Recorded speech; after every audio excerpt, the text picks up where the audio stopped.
I'm Jamie and welcome back to my channel. Today I'm going to be talking about episode 2 of Taskmaster series 15.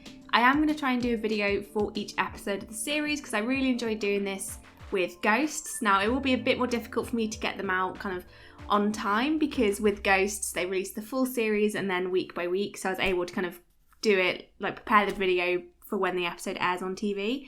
Obviously I'm not able to do that with Taskmaster. I'm going to try my best, but I know episode 3 will probably be quite delayed coming out because I will be like on holiday, so obviously I'm not going to be filming and I don't even think I'll be able to watch it live, which hurts. But yeah, I'll try my best and get a video out for each episode as soon as I can, but yeah, we'll see how it goes. Now this episode I thought was really good. I don't think it was as strong as the first episode for a few reasons that I'll get into in a bit.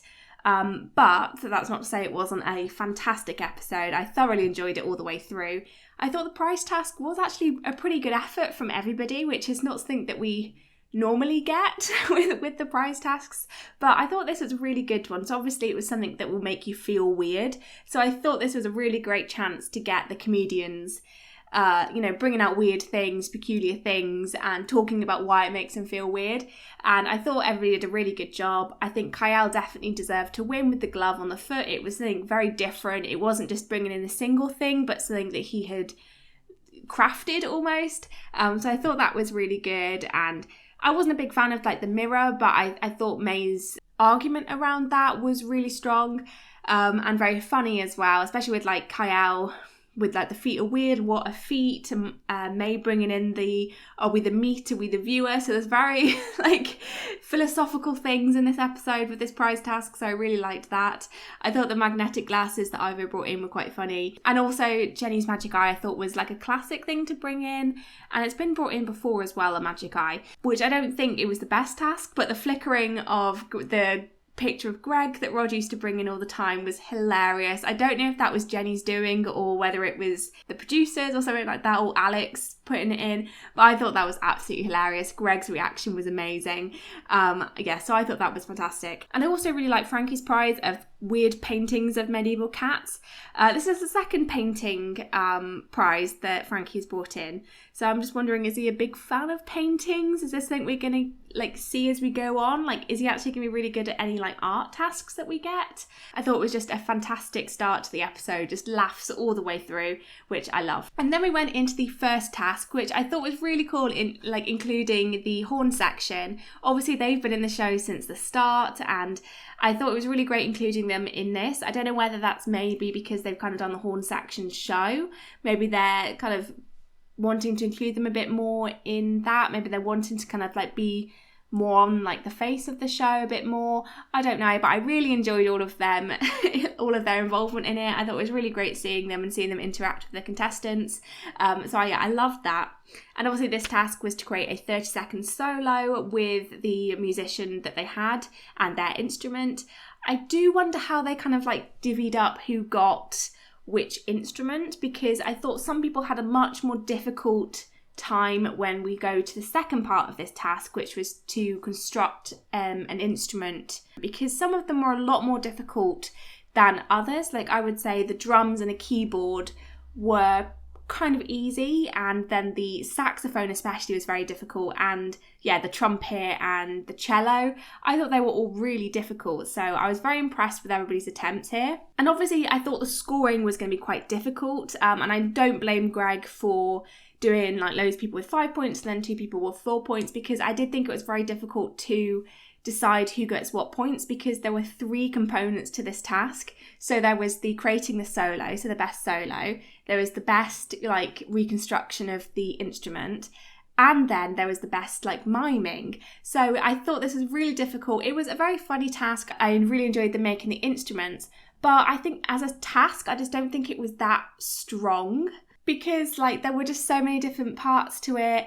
And as a task to be scored, I just don't think it really worked very well. It was very fun, and I liked seeing all the contestants' attempts at creating the solo. I thought Jenny was hilarious, and Kiell genuinely really good at it, and May just kind of going off the rails. So in terms of a task that gets the comedians to kind of like think outside the box and be a bit creative. I thought it was good in that sense, but in a scoring sense, I thought it was quite weak. So the way it was scored up was Jenny, Kiell and Ivo got 5 points, and then May and Frankie got 4 points. Personally, I would have swapped Ivo and May around. The main deciding factor for me was that I could genuinely believe that May was playing the instrument rather than Ivo. Ivo's did look more like a cactus than it did a saxophone, but the way May got the notes perfectly and everything just seemed to match up amazingly. So I would have given them more points. But again, it was a very difficult one to do, and I think arguably Ivo did get the most difficult one with the saxophone. But yeah, I think Greg did the best he could with this one in terms of scoring. But in terms of the people's performance, I thought Kiell's song was definitely the strongest. I thought he was really, really good, but his keyboard could have been constructed a little bit better. It was just a bunch of books when you compared to how complex Jenny's was. And how big Frankie's was. Frankie's I thought was definitely the would have been the most fun to build the drum set. I thought that would have been really fun to do. And then we went into the first team task of the series, and this I thought was a very fun task to do. This is probably my favourite one out of the tasks that we got, and I think definitely the strongest task as well. So first of all, I thought this was such a great throwback to series 2 in 2 different ways. So when we had, it would be Jenny and Frankie, individually standing by the red green holding a potato, I 100% thought it'd be something to do with Joe's potato throw. I was expecting something to do with that, a twist on that task. And it kind of was. It was a twist on the build, the best bridge to hold the... Wait, was it a potato? Yeah, it was a potato. In series 2. It was definitely a twist on that task, which I really liked.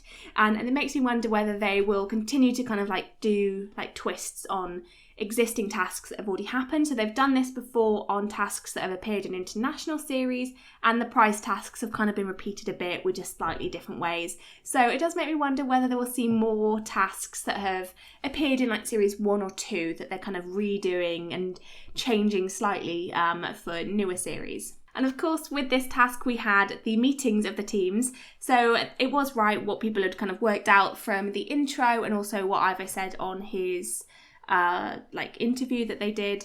And so yeah, it was Frankie and Ivo and Jenny, May and Kiell on teams. And I thought this was a really good pairing. I think it works really well. And of course, we've got the very awkward interaction between Frankie and Ivo. There is always an awkward interaction between one of the teams, and I love it. It's just so good. I always wonder what will happen if someone doesn't know the other contestant. I don't know how it works if they're told who all the contestants are. Yeah, I always wonder what would happen if you didn't know who they were and you just got that awkward thing. But this is awkward because Frankie thought that Ivo was just a delivery man or somebody coming in the wrong place.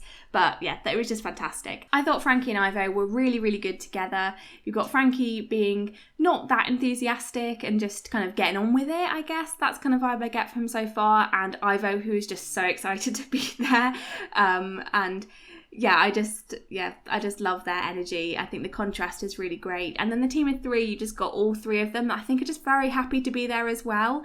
And do think outside the box, but also are just a bit more chaotic, just running around the place. And I think that, the teams were done very, very well. And I think the teams are just constructed by how their availability suits. So it's not...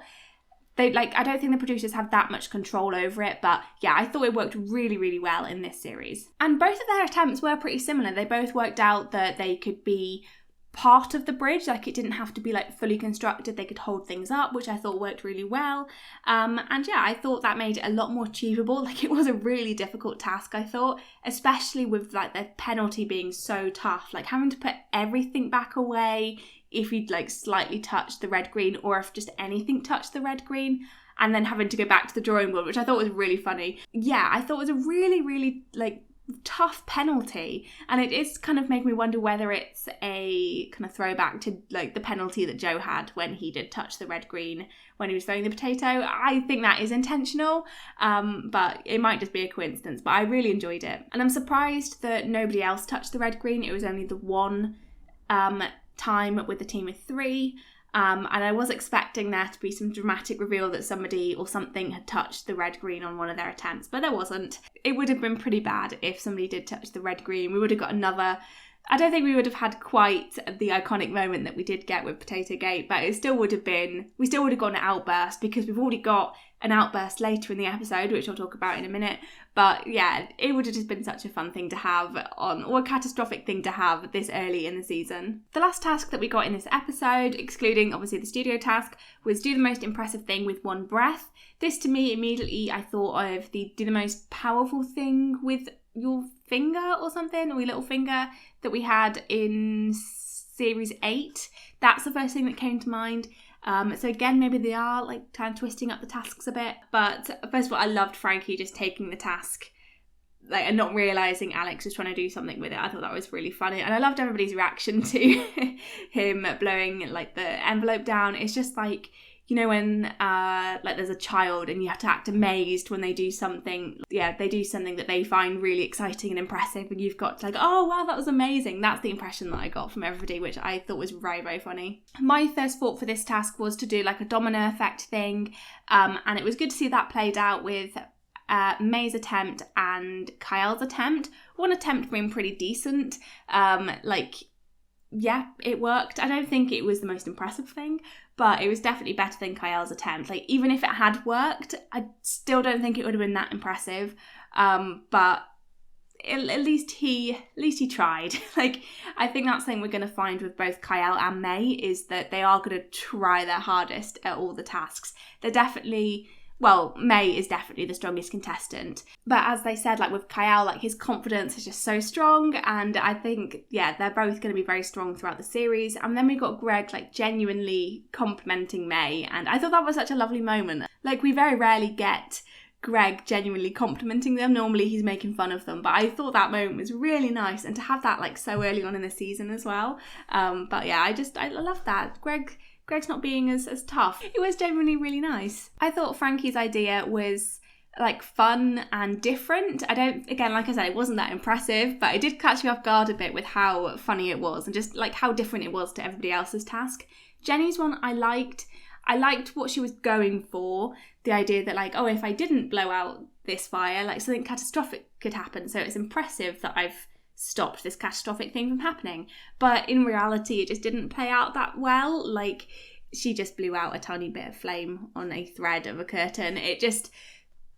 Good, idea, but not very well executed. And, I don't blame them for not letting her do it how she wanted, because that genuinely could have set fire to the caravan. And, yeah, I had no idea what Ivo was trying to do for most of his attempts, calling up radio stations, and then, while on the phone to them, blowing a basketball to land on some glasses. It was just weird. And I'm not surprised that it didn't work out very well, because how could you, blow a basketball? It's such a... Yeah, it wasn't thought out very well. But I like that we got him calling Ed Gamble. That was fun. But, again, this is a very difficult one to score. And I think Greg did the best that he could with this because all of them weren't amazing. And I think, yeah, it would have been very difficult to score. And I can't even pick which one that I thought was the best. Probably May's, but even then, it still wasn't the best thing. But one thing I did really like about this task was Alex, basically fighting for Kiell getting only 1 point for his attempt. We haven't really seen Alex get that, persistent that somebody should deserve 1 point before. And I thought that was really, really funny. I don't think we've ever had that before, Alex being so persistent that, the scores should be different to what Greg's saying. But I liked it. Maybe Alex is going to stand up for himself a bit more this season. But again, I don't think it was the strongest task. But I thought the contestants were all really funny in it. And yeah, even though it wasn't very good score-wise, I thought the contestants really made this one and made it funny and made it entertaining. And then we had the studio task. And oh God, I even though I keep criticising these tasks, but I really enjoyed the episode. I thought it was great. But I don't think this was the strongest studio task. It was fun. I liked the idea of it. Creating an animal, putting it on your back. If you if it's the same animal as somebody else, you get disqualified. It's fine as a studio task, and I think the fact that, you know, we only got, like, they kind of talked about how the audience weren't really that thrilled by watching the task. Like, what do they have, like 200 seconds? That's quite a long time for the audience to be cheering people just like sticking stuff to some paper. But I thought there were some funny parts in it, like Kiell being done way before everybody else, and like Greg's kind of criticisms of all the art I thought was very funny. But yeah, definitely not the strongest studio task in terms of what I like from a studio task, which is it to be kind of competitive, them working more against each other, and just all embarrass themselves doing things silly. So things like that is kind of what I like from a studio task. This one was very static and not very competitive. Like, this is the only chance where all 5 of the contestants get to compete against each other all at the same time. So I feel like there's loads of potential for really great things. But yeah, this one just didn't hit the spot for me. But it was very entertaining. As I said, I liked the way Greg critiqued the scores. It was very funny. But I do think that May should have got 5 points and not Jenny. I thought Jenny's was really good. Like, she definitely deserved 4 points. But I thought May's one was genuinely like, oh wow, that is really, really good. So I definitely think they should have got the 5 points on that one. So yeah, those are my thoughts on this episode of Taskmaster. I definitely did really enjoy it. I really hate it when I kind of criticise things a bit too much. But for me, the tasks weren't as strong as like we've had in the previous episode, previous seasons. But the contestants are definitely really, really strong. They're really making the episode. Like, they're very, very entertaining, all of them. So they're making the tasks very, very funny to watch. And this is a very strong season so far in my eyes. In terms of how much I'm enjoying the show, like, it is up there. And yeah, I cannot criticise it in terms of how engaged I am with the series and how much I'm enjoying it, but I am still so excited for the next episode. And yeah, let me know what your thoughts on this episode of Taskmaster was. If you like this video, then please give it a like, it's really appreciated, and subscribe if you want to see more videos to do with Taskmaster. I'll have some out for you soon. Thank you for watching. Bye!